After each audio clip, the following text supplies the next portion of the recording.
नमस्कार साथियों, स्वागत है आप सभी का एक बार फिर से अपने YouTube channel DC geography classes में।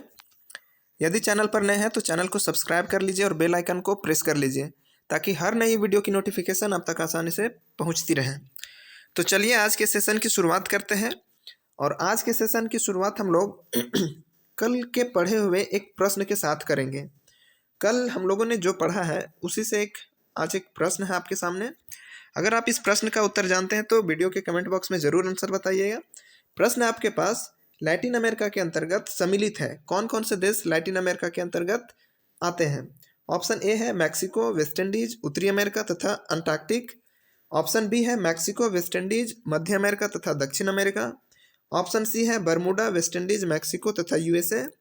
और ऑप्शन डी है दक्षिण अमेरिका तथा मैक्सिको। क्या होगा सही आंसर? कमेंट बॉक्स में ज़रूर बताइएगा। अगर आपको नहीं पता है तो कल का जरूर वीडियो देखिएगा, आपको पता चल जाएगा। तो कल हम लोग पढ़ रहे थे दक्षिणी अमेरिका का भौतिक हम लोग विभाजन देखे थे या फिजिकल डिवीजन को हम लोगों ने देखा था। कुछ बेसिक इंट्रोडक्शंस को हम लोगों ने कल कवर किया और जो भौतिक यानी फिजिकल डिवीजन को हम लोगों ने डिवाइड करके छोड़ा था। तो उसमें हम लोगों ने कल डिवाइड किया था 4 पार्ट्स में। जो पहला है वो था पश्चिमी तटीय पेटी, दूसरा था पश्चिमी पर्वतमाला, और थर्ड था आपका मध्यवर्ती मैदान, और फोर्थ था उच्च भूमि। ठीक है, पूर्वी उच्च भूमि। तो इन सारे फिजिकल डिवीजन को आज हम लोग एक एक करके देखेंगे और समझने की कोशिश करते हैं। ठीक है, तो सबसे पहला आता है पश्चिमी तटीय प्रदेश। ठीक है, पश्चिमी तटीय प्रदेश। तो अगर आप पूरे दक्षिण अमेरिका को ध्यान से देखेंगे तो पश्चिम की तरफ, ठीक है, दक्षिण अमेरिका के पश्चिम की तरफ अगर ये दक्षिण अमेरिका है पूरा, तो आप देख लीजिए ऊपर नॉर्थ हो जाएगा, नीचे साउथ, ईस्ट और वेस्ट और ईस्ट। तो इसके पश्चिम की तरफ प्रशांत महासागर के तट के सहारे ये आपका इस तरफ प्रशांत महासागर है। ठीक है, तो प्रशांत महासागर के तट के सहारे दक्षिण अमेरिका के पश्चिमी भाग में एक सक्रिय पेटी के रूप में विस्तृत है। ठीक है, जो कि उत्तर से लेकर दक्षिण तक ये विस्तृत है। अगर आप इसको देखेंगे तो आपको कोलंबिया से लेके जहाँ गल्फ ऑफ पनामा है, ठीक है, उस क्षेत्र में कोलंबिया से लेके आपको चिली के दक्षिणतम भाग तक आपको देखने को मिलेगा पश्चिमी तटीय प्रदेश का विस्तार। ठीक है, मैप में आपको विजिबल होगा और आप मैप में देख भी लीजिए कि जो पश्चिमी तटीय प्रदेश है ये एकदम दक्षिण अमेरिका के पश्चिमी भाग में है। और इसी के जस्ट बाद आपका जो पश्चिमी पर्वतमाला है उसका विस्तार है, उसके बाद मध्यवर्ती मैदान का विस्तार है और फिर पूर्वी उच्च भूमि का विस्तार है। ठीक है, तो अभी हम लोगों ने पश्चिमी तट को देखा, अब देखते हैं हम लोग पश्चिमी पर्वतमाला को। ठीक है, पश्चिमी पर्वतमाला को देखते हैं। तो पश्चिमी तटीय प्रदेश के साथ साथ पूरब में पर्वतों की श्रृंखला है। जब आप दक्षिण अमेरिका के मैप को देखिएगा तो पश्चिम में जो तटीय क्षेत्र है, तटीय क्षेत्र के पूरब में, ठीक है, तटीय क्षेत्र के पूरब में पश्चिमी पर्वतमाला का विस्तार है। ठीक है, अब इसका विस्तार कहाँ तक है? तो कैरेबियन सागर के तट से लेकर टेरा डेल फ्यूगो तक एंडीज पर्वतमाला कितने किलोमीटर में? तो 7300 किलोमीटर में उत्तर से दक्षिण दिशा की ओर फैली है, जो कि हिमालय के बाद दूसरी सबसे ऊंची पर्वतमाला है। जब आप मैप में देखेंगे तो आपको कैरिबियन सागर यहाँ दिखेगा और इस कैरिबियन सागर से लेकर आपको टेरा डेल फ्यूगो तक आपको पश्चिमी पर्वतमाला यानी एंडीज पर्वतमाला का विस्तार देखने को मिलेगा। ठीक है, एंडीज पर्वतमाला की कोलंबिया में 2 शाखाएं हैं। ठीक है, कोलंबिया में 2 शाखाएं हैं। तो एक शाखा जो उत्तर की ओर है या ऊपर की ओर है, इसको हम लोग कॉर्डिलेरा ऑक्सीडेंटल कहते हैं, और एक जो कोलंबिया के आंतरिक भाग में है उसे हम लोग कॉर्डिलेरा ओरिएंटल कहते हैं। तो एंडीज पर्वत का ही विस्तार है कॉर्डिलेरा ऑक्सीडेंटल और कॉर्डिलेरा ऑक्सीडेंटल, ठीक है, ओरिएंटल तो इस तरह का दक्षिण अमेरिका में एंडीज पर्वतमाला का विस्तार है, जो कि 7300 किलोमीटर लंबे उत्तर से दक्षिण की तरफ फैला हुआ है। ठीक है, अगर हम एंडीज पर्वतमाला की बात करें तो ये विश्व की सबसे लंबी नवीन मोड़दार पर्वतमाला है। कितना? 7300 किलोमीटर, 7300 किलोमीटर। ठीक है। अगर पूरे एंडीज पर्वतमाला को देखें तो विश्व के अलग अलग विद्वानों ने इसे 3 भागों में बांटा है, जैसे उत्तरी एंडीज, मध्यवर्ती एंडीज तथा दक्षिणी एंडीज। अब इसके पीछे भी रीजन है कि कोई अगर एक क्षेत्र जो 7300 किलोमीटर लंबा क्षेत्र में फैला हो, ठीक है, तो इतने लंबे क्षेत्र को एक साथ स्टडी कर पाना मुश्किल होता है। तो अपने अध्ययन की सुविधा के अनुसार लोगों ने इसे 3 भागों में बांटा, उत्तरी एंडीज, मध्यवर्ती एंडीज और दक्षिणी एंडीज में। ठीक है। अगर आप उत्तरी एंडीज की बात करें तो उत्तरी एंडीज में सबसे ऊंची चोटी चिम्बाराजो है, जो कि 6270 मीटर ऊंची है। ठीक है। तो याद रखिएगा, उत्तरी एंडीज की सबसे ऊंची चोटी चिम्बाराजो है, जो कि 6270 मीटर है। ठीक है। अब अगर आप मैप में देखेंगे तो आप पाएंगे कि जो एंडीज पर्वतमाला का विस्तार है वो कुछ इस प्रकार का है। ठीक है। और यहाँ एक कॉर्डिलेरा ऑक्सीडेंटल और एक ओरिएंटल का विस्तार है। अब जो दक्षिण अमेरिका में एंडीज है, ये सबसे ज़्यादा चौड़ा आपको चिली और बोलिविया के आसपास देखने को मिलता है। यहाँ ये 600 किलोमीटर तक चौड़ा है। अब अगर उत्तरी एंडीज की बात करेंगे हम लोग, ठीक है, ये 3 भाग हो गया, उत्तरी एंडीज, मिडिल एंडीज और साउथ यानी दक्षिणी एंडीज। तो उत्तरी एंडीज में आपको यहाँ जो इक्वेडोर है, इक्वेडोर के आसपास आपको जो सबसे ऊंची चोटी है जो चिम्बाराजो है वो देखने को मिलेगा। आप मैप में देख सकते हैं कि इक्वाडोर में आपको चिम्बाराजो चोटी देखने को मिल जाएगा। ठीक है। अब हम बात करते हैं मध्य एंडीज, जो कि 600 किलोमीटर चौड़ा है, और यहीं पर एकोहुमा चोटी है जो कि 6661 मीटर है। ठीक है। अभी हम बता रहे थे कि एंडीज पर्वतमाला का जो विस्तार है वो सबसे ज़्यादा है चिली और बोलिविया के पास। ठीक है। यहाँ ये 600 किलोमीटर तक चौड़ा है और यहाँ ये मध्य एंडीज के अंतर्गत आता है। ठीक है। तो ये प्रश्न पूछा जा सकता है कि एंडीज पर्वतमाला का जो चौड़ाई है वो सबसे अधिक किन क्षेत्रों में है? तो चिली हो गया, बोलिविया हो गया, अर्जेंटीना, ये 3 देशों में ये ज़्यादा चौड़ा है। ठीक है, लगभग 600 किलोमीटर तक। और यहीं पर एकोहुमा चोटी है मध्य एंडीज में, और बोलिविया का पठार भी है यहाँ। साजमा की चोटी है जो कि 6520 मीटर है। तो ये प्रश्न पूछ सकता है कि जो साजमा की चोटी है वो एंडीज के किस भाग में है, उत्तरी भाग, मध्य भाग या फिर दक्षिणी भाग? तो आपका उत्तर हो जाएगा दक्षिणी भाग। ठीक है, सॉरी, मध्य भाग में। अब दक्षिण एंडीज में एकांकागुआ 6960 मीटर, ये ज्वालामुखी प्लस मुर्दार दोनों है।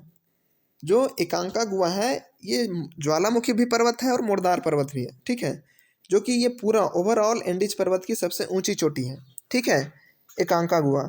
जब आप एकांकागुआ को देखेंगे तो कल हम लोगों ने सेंटियागो देखा था और वालपाराजो देखा था चिली में, तो इसी के क्षेत्र के आसपास, चिली और अर्जेंटीना के बॉर्डर के आसपास आपको एकांकागुआ पर्वत देखने को मिलेगा, जो कि 6960 मीटर ऊंची है। ठीक है, और यही जो एकांकागुआ है ये उत्तरी एंडीज, मध्य एंडीज और दक्षिणी एंडीज की सबसे ऊंची चोटी है। ठीक है, नेक्स्ट हम चलते हैं।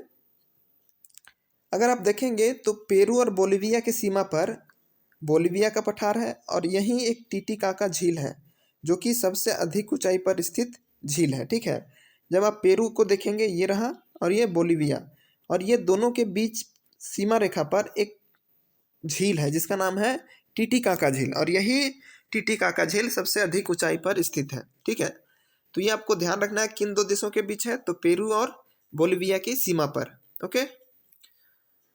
अब इक्वेडोर में स्थित कोटोपैक्सी संसार का सबसे ऊंचा सक्रिय ज्वालामुखी है। जो इक्वाडोर है यहाँ, ठीक है, आपको जो इक्वेटर पर मिलेगा आपको। ठीक है, इक्वेटर इक्वेडोर से क्रॉस हो रही है, तो यही इक्वेटर के आसपास कोटोपैक्सी ज्वालामुखी है। ठीक है, और ये कोटोपैक्सी ज्वालामुखी संसार की सबसे ऊंचा सक्रिय ज्वालामुखी चोटी है। ठीक है, तो ये फैक्ट आपको ध्यान रखना है और याद रखना है। ओके। नेक्स्ट, बोलिविया की राजधानी लापाज जो बोलिविया की राजधानी लापाज है, ये विश्व की सर्वाधिक ऊंचाई पर स्थित राजधानी है। ठीक है, अगर आप मैप में देखेंगे तो ये आपका बोलिविया है। ठीक है, और जहाँ टीटीकाका झील है इसी के बगल में आपका जो बोलिविया की राजधानी है लापाज, वो आपको देखने को मिलेगा, जो कि सबसे अधिक ऊंचाई पर स्थित राजधानी है। वहीं जो क्विटो है शहर, जो कि इक्वाडोर की राजधानी है, ये दूसरा सबसे अधिक ऊंचाई पर स्थित राजधानी है। पहला तो लापाज हो गया जो कि बोलिविया का है, और दूसरा है क्विटो जो कि इक्वाडोर की राजधानी है, विषुवत रेखा के आसपास। ठीक है, तो ये ध्यान रखना है। एंडीज पर्वत के मध्य इक्वाडोर का पठार, पेरू का पठार और डेस्पोब्लोडो का पठार मिलता है। मध्य एंडीज में इक्वाडोर का पठार मिलेगा, पेरू का पठार मिलेगा और डेस्पोब्लोडो का पठार देखने को मिलता है। वहीं ज्वालामुखी पर्वतों में किपियाको, सांगियाहा भी महत्वपूर्ण है। ठीक है, एंडीज के मध्य, अब जो एंडीज पर्वत है उसके मध्य भाग में उस्प्लाटा नामक दर्रा है। कौन सा दर्रा? उस्प्लाटा। ये एग्जाम में पूछा गया है, इसलिए आपके लिए इंपॉर्टेंट है। उस्प्लाटा नामक दर्रा है जिससे होकर ट्रांस इंडियन रेल मार्ग गुजरती है। ठीक है, अब देखिएगा जब दक्षिण अमेरिका के मैप, तो इस जगह पे आपको सेंटियागो मिल जाएगा देखने को। ठीक है, सेंटियागो और वालपराजो। ठीक है, तो यही वालपराजो से लेकर ब्यूनस आयर्स तक एक ट्रांस इंडियन रेल मार्ग जाती है, जो कि चिली और अर्जेंटीना के बीच, अगर देखिएगा तो ये चिली में ही पड़ता है। ये जो उस्प्लाटा दर्रा है ये चिली में ही पड़ता है। तो ये जो ट्रांस इंडियन रेल मार्ग है जो कि वालपराजो से लेकर ब्यूनस आयर्स तक जाती है, ये उस्प्लाटा नामक दर्रा से ही होकर गुजरती है। तो ये काफ़ी इंपॉर्टेंट है आपके लिए, इसको ध्यान में रखना है। ओके, नेक्स्ट हम बात करते हैं मध्यवर्ती मैदान की। ठीक है, मध्यवर्ती मैदान की बात करते हैं। अब मध्यवर्ती मैदान में हम लोग देखेंगे कि दक्षिण अमेरिका में एंडीज तथा पूर्वी पठारी भाग से निकलकर अनेक नदियां विस्तृत मैदान बनाती है, जिसे मध्यवर्ती का मैदान कहते हैं। ठीक है, जो उच्च क्षेत्र होते हैं उन्हीं क्षेत्रों से नदियां निकलती हैं। तो एंडीज तथा पूर्वी पठारी भाग, अगर आप देखेंगे दक्षिण अफ्रीका के मैप को, तो एक तरफ विशाल पर्वत एंडीज है और दूसरी तरफ ब्राजीलियन उच्च भूमि है जो कि पूरब में है। तो पूरब की तरफ से और एंडीज पर्वत की तरफ से इन दोनों क्षेत्रों से कई सारी नदियां निकलती हैं। और आप मैप अगर देखेंगे तो इस प्रकार आपको ये ब्राजीलियन उच्च भूमि और इधर एंडीज, और इन दोनों क्षेत्रों से निकलकर ये जो मैदान का निर्माण होता है, इसी मैदान को हम लोग मध्यवर्ती का मैदान कहते हैं। शुरू में आप देखे थे मैप, इस मैप में आप ध्यान से देखिएगा। ठीक है, ये आपका एंडीज पर्वत हो गया इस तरफ, और इस तरफ आपका ब्राजीलियन उच्च भूमि। अब इन दोनों उच्च भूमियों से जो नदियां निकल कर आएगी वही तो मैदान का निर्माण करेगी। तो इन्हीं दोनों क्षेत्रों से जो निकलने वाली नदियां हैं वो यहाँ मध्यवर्ती मैदान का निर्माण करती हैं। आई होप कि आपको क्लियर होगा। दक्षिण अमेरिका के 45% भूभाग पर फैला हुआ है। कौन सा? तो ये जो मध्यवर्ती मैदान है, ये पूरे दक्षिण अमेरिका में अगर मैदान को देखें तो 45% एरिया में यहाँ का प्लेन्स, जो मध्यवर्ती मैदान है, वो फैला हुआ है। और जो मध्यवर्ती मैदान का अधिकांश भाग है ओरोनिको, अमेजन नदी तथा प्लाटा नदी तंत्रों से मिलकर बना है।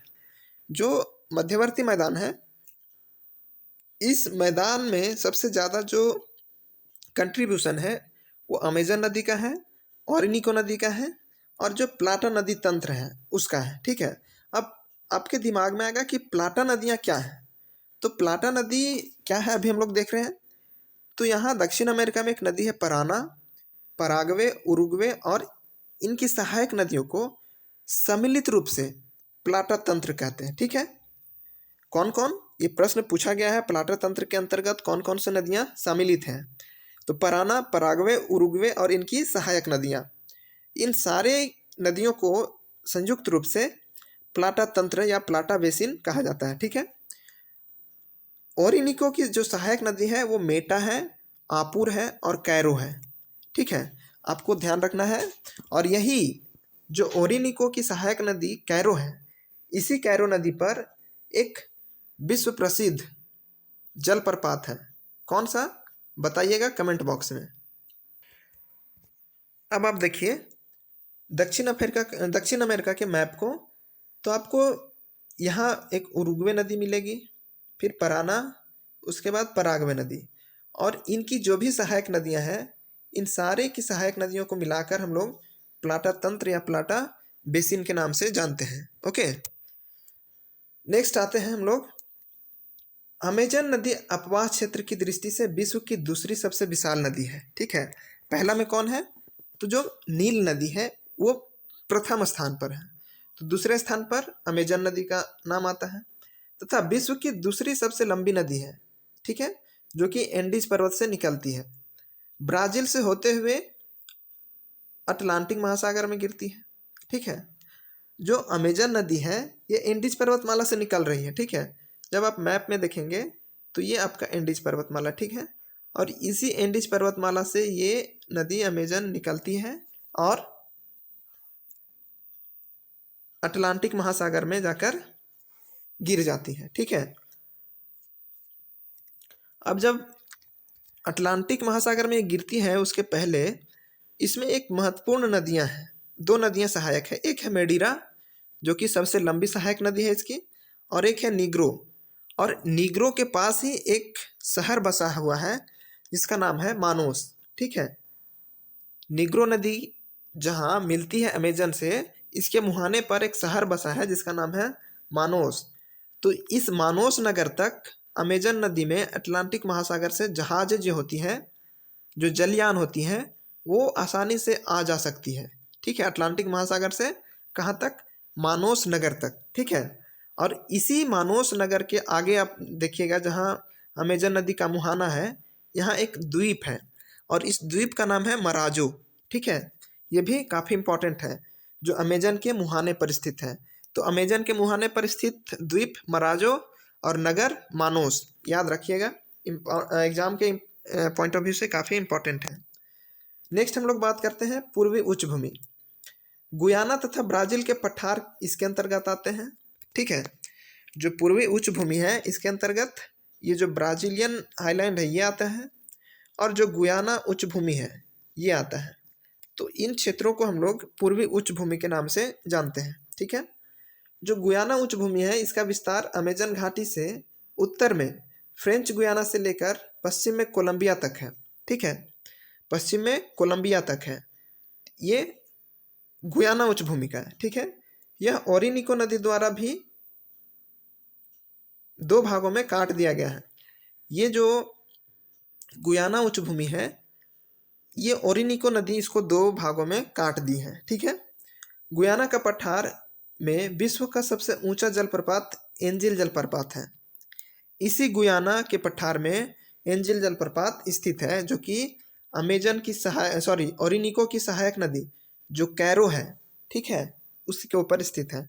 अगर पठार पूछे तो गुयाना का पठार होगा, और नदी पूछे तो कैरो नदी होगा जो कि ओरिनिको की सहायक नदी है। ठीक है, और जो एंजिल जलप्रपात है ये 807 मीटर ऊंची है। ठीक है, ब्राज़ील का पठार महाद्वीपीय विस्तार वाला है और त्रिकोण आकार में अमेजन घाटी के दक्षिण में उरुग्वे की सीमा तक फैला हुआ है। ओके, इसकी सिर्फ पूर्वी भाग ही ऊंचा है।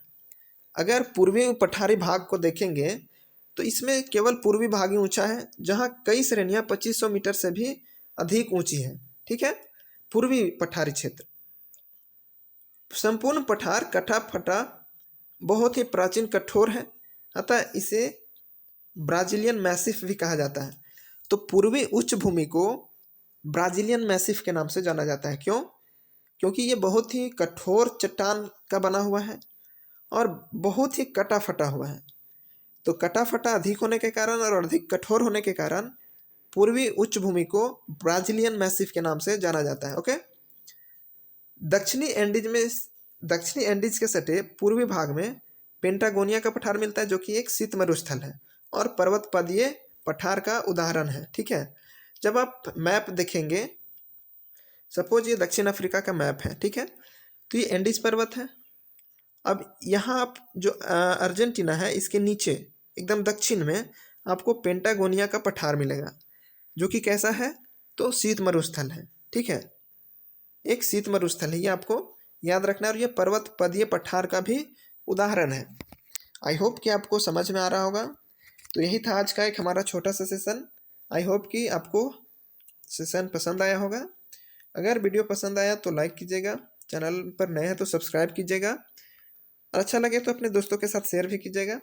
हमारा टेलीग्राम चैनल का लिंक वीडियो के डिस्क्रिप्शन बॉक्स में दिया हुआ है, वहाँ से आप ज्वाइन कर सकते हैं। तो मिलते हैं अगले सेशन में, तब तक के लिए धन्यवाद।